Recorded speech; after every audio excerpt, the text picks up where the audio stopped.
नमस्कार। मैं doctor Mani Kumar Saxena, additional chief medical superintendent, 1200 bedded TS Mishra medical college and hospital. आशा करता हूँ आप सभी सर्दियों का लुत्फ ले रहे होंगे, लेकिन इस लुत्फ में अगर हम कुछ चीज़ों का ध्यान रखें तो रंग में भंग पड़ने की आशंका बहुत कम हो जाती है, न्यूनतम हो जाती है।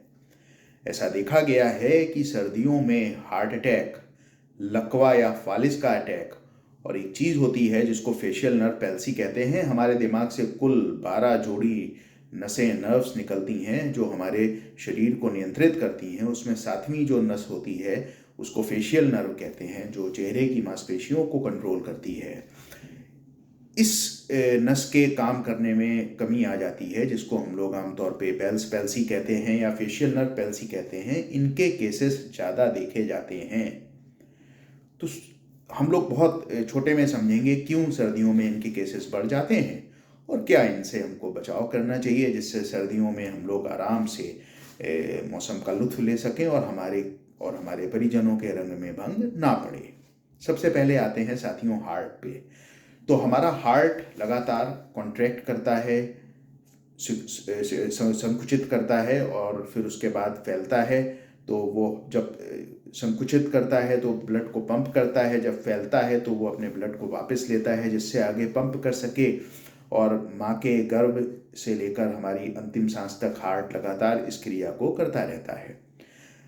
सर्दियों में क्या होता है कि जब हम अपने बॉडी को बिना कपड़ों के एक्सपोज करते हैं टेम्परेचर पर, तो जितनी भी नलियाँ होती हैं खून की, जो पूरे शरीर में बाहर पेरीफेरी पर होती हैं, वो हीट के लॉस को कम करने के लिए सिकुड़ जाती हैं।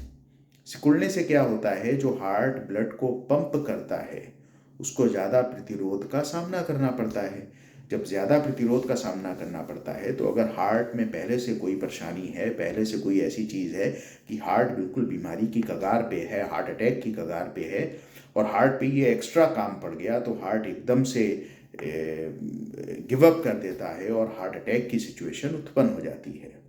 दूसरा क्या कारण होता है, सर्दियों में हम लोग पानी कम पीते हैं और रक्त अपेक्षाकृत गाढ़ा होता है, जिसकी वजह से रक्त के थक्के बनने की आशंका रहती है, हार्ट अटैक की आशंका रहती है। तीसरी चीज़, सर्दियों में अमूमन हम लोग शारीरिक श्रम नहीं करते, पसीना नहीं निकलता, तो 500-600 ml जो पसीने से हमारे नमक और पानी निकल जाता है शरीर से, वो नहीं निकलता, तो ब्लड प्रेशर बढ़ने की आशंका भी रहती है। फिर हमारी डाइट भी कुछ इस तरीके की हो जाती है। सर्दियों में मौसम के अनुरूप हम लोग चिकने पदार्थ, ज़्यादा नमक वाले पदार्थ, मूंगफली के साथ नमक इत्यादि लेने का क्रम करते रहते हैं। तो इन सारी चीज़ों से रक्तचाप भी बढ़ जाता है, तो ब्लड प्रेशर बढ़ जाता है। जैसा कि मैंने बताया, हार्ट पर लोड भी बढ़ जाता है, और इन सब चीज़ों से अगर हार्ट में पहले से कोई परेशानी है तो हार्ट अटैक आने की आशंका बढ़ जाती है। दूसरा चीज़, अगर किसी का हार्ट पहले से फेल है, दवाओं में वो बिल्कुल बैलेंस करके दवाएं उसको रखे हुए हैं, तो अगर ये सारी चीज़ें होती हैं तो हार्ट अटैक आने की, हार्ट फेल होने की अचानक से आशंका हो जाती है। तो कैसे बचें इससे साथियों? बड़ा सीधा सा चीज़ है कि प्रॉपर कपड़े पहने। अब कपड़े पहनने में एक बड़ा महत्वपूर्ण चीज़ है कि हम लोग रात में रजाई में बड़ा कोजी से एनवायरनमेंट में लेटे होते हैं, या कार में जा रहे हैं, ब्लोअर चल रहा है हमारा, और अचानक से हमको रात में टॉयलेट लगती है, या कार में बीच में कहीं ढाबे पे रुकते हैं, रेस्तरां में रुकते हैं, नेचर्स कॉल के लिए रुकते हैं और बाहर निकलते हैं। बाहर अपेक्षाकृत बहुत ठंडक होती है, तो तेज़ी से खून की नलियाँ सिकुड़ती हैं, रक्तचाप एकदम से बढ़ता है। अगर व्यक्ति बुजुर्ग है तो ऐसी दशा में क्या होता है, जैसे एक रबर का पाइप अगर आपके पार्क में नया नया आया है, आप उसको दबाएंगे, वो पिचकेगा, फूल जाएगा, पिचकेगा, फूल जाएगा। अब आप उसको कुछ दिनों के लिए धूप और पानी में डाल दें तो वो भुरभुरा हो जाता है। अब आप उसको दबाएंगे तो वो फट जाएगा। तो जैसे जैसे हमारी उम्र बढ़ती है, अगर हम सही तरीके से व्यायाम नहीं करते तो हमारी जो खून की नलिकाएं हैं उनमें भी ये भुरभुरापन उत्पन्न हो जाता है। तो जैसे ही ये उच्च रक्तचाप तेजी से होता है, ब्लड प्रेशर तेजी से बढ़ता है, हाइपरटेंशन एकदम से खून की नलियों के सिकुड़नों की वजह से, तो ये भी हो सकता है कि ये खून की नलियां फट जाएं, और अगर ये ब्रेन के अंदर फटती हैं तो हमको पैरालिसिस का अटैक पड़ सकता है। तो साथियों क्या हुआ रात में जब हम उठें अपने रज़ाई के कोजी गर्म माहौल से निकल कर बाथरूम जा रहे हैं, टॉयलेट जा रहे हैं, तो इस चीज़ का ख्याल रखें कि प्रॉपर कपड़े पहन के और सर को और कान को ढककर ही जाएं। और ऐसा ही अगर कार से उतरें तो भी हम इसी चीज़ का पालन करें, तो हार्ट अटैक हो चाहे लकवे का असर हो, फालिज का असर हो, इन दोनों चीज़ों से बचा जा सकता है। और शारीरिक श्रम करें जिससे 300-400-500 ml जो पानी और नमक हमारे शरीर से निकलता है वो निकले। इसके अतिरिक्त जो नमक से भरी हुई चीज़ें हैं, जैसे मूंगफली के साथ नमक, कच्चा नमक जो हम खाते हैं, बहुत सारे लोग गाजर खाते हैं नमक के साथ, टमाटर खाते हैं। सर्दियों का सीजन ही नेचर ने ऐसा बनाया है कि हम खा पी के अपने आप को तंदुरुस्त बनाएं, लेकिन उस तंदुरुस्ती में बहुत सारी ऐसी चीज़ें भी शरीर में पहुंच जाती हैं जो शरीर को हानि पहुंचाती हैं। तो इन सारी चीज़ों को हम लोग कंट्रोल में रखें। तो अचानक से हीट से, अपने एक कोजी आरामदायक माहौल से निकल कर जाना ठंड वाले माहौल में, ये हमको अवॉइड करना है। अब एक और चीज़ आती है साथियों, जैसा कि मैंने बताया फेशियल नर्व 7वीं नर्व है जो हमारे चेहरे की मांसपेशियों को सप्लाई करती है, एक दाहिनी तरफ और एक बाईं तरफ। तो इसमें भी लकवा मार सकता है। इसको फेशियल नर्व पैल्सी या बेल्स पैल्सी कहते हैं। तो हम अपने गाल फुला नहीं पाते, जिस तरफ का होता है उस तरफ की आंख नहीं बंद होती, उस तरफ का मुंह नहीं हिलता। तो जब हम मुस्कुराते हैं, मान लीजिए इस तरफ मेरे को पैल्सी है तो मुस्कुराऊंगा तो इधर का मुंह नहीं हिलेगा, इधर का हिलेगा तो मुंह इस तरफ टेढ़ा हो जाएगा।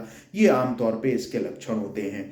इधर से अब चूंकि मुंह की मांसपेशियों पे कोई नियंत्रण नहीं है तो लार गिरती रहेगी। तो कहने का मतलब ये हो गया, ये सब फेशियल नर्व पैल्सी के लक्षण होते हैं। ये फेशियल नर्व पैल्सी फालिज के साथ भी हो सकती है, बिना फालिज के साथ भी हो सकती है। बिना फालिज के साथ आमतौर पे इसको बेल्स पैल्सी कहते हैं। तो ऐसा क्यों होता है? ये 7वीं नर्व जब हमारे मस्तिष्क से निकलती है और हमारे फेस की मांसपेशियों तक आती है तो कान के रास्ते होते हुए आती है, एक बहुत छोटी सी कैनाल या सुरंग से होते हुए आती है। तो जब अचानक से टेम्परेचर वेरिएशन होता है, हम कोजी माहौल से अचानक से ठंडे माहौल में जाते हैं और बार बार ऐसा करते हैं या कान के रास्ते ठंड प्रवेश करती है, तो उस कैनाल की जो लाइनिंग होती है उसमें सूजन आ जाती है। अब कैनाल पतली होती है, उसमें से नर्व निकल रही है, सूजन आ रही है, वो उस नर्व को दबाती है और फेशियल नर्व पैल्सी यानी चेहरे के टेढ़ा होने के, आंख फिर पूरी बंद नहीं होती, लार टपकती रहती है, इसके चांसेस, इसकी आशंकाएं काफ़ी बढ़ जाती हैं। तो यहाँ पर भी वही है कि अगर आप कार से जा रहे हैं और बाहर निकल रहे हैं तो प्लीज़ कैप लगा लें। इसके अतिरिक्त अगर आप बाइक से जा रहे हैं तो कान को अच्छे से बांध के रखें। मतलब जितने भी मेजर्स आप ले सकते हैं कि कान तक ठंड ना पहुँचे। इसी तरीके से अगर आप अपने रजाई के कोजी एनवायरनमेंट में बैठे हुए हैं और आपका वॉशरूम कुछ इस तरीके से है कि आंगन में जाना है आपको, तो प्रॉपर तरीके से शॉल वगैरह ओढ़ कर और कान को ढककर ही जाएं। और खाने पीने के विषय में मैंने बताया है ही आपको कि किस तरीके से हमारे को पानी लगातार पीना है जिससे रक्त के थक्के जमने की आशंका कम रहे और हार्ट अटैक और ब्रेन स्ट्रोक यानी लकवे दोनों की उससे आशंका कम हो जाती है। नमक के विषय में आपको बताया, आप एक्सरसाइज करेंगे तो शरीर से पानी भी लूज़ होगा, जो नमक लूज़ होगा वो भी हमारे रक्तचाप को कम करने में मदद करेगा। कच्चा नमक हम लोग अवॉइड करें, जैसे मूंगफली के साथ या पराठे खूब बनते हैं आजकल, पकौड़ियाँ बनती हैं, तो उनमें नमक का कंटेंट कम रखें। तो सर्दियों का लुत्फ उठाएं थोड़े से प्रिकॉशंस के साथ, और आप देखेंगे कि ये जो 3 चीज़ें हैं, लकवा, हार्ट अटैक या हार्ट का फेल हो जाना, और तीसरी चीज़ फेशियल नर्व पैरालिसिस जिसको चेहरे की मांसपेशियों पे लकवा आता है, इन तीनों से हम लोग बच सकते हैं। तो सर्दियों का लुत्फ उठाएं, सजग रहें, स्वस्थ रहें। बहुत बहुत धन्यवाद। Thank you.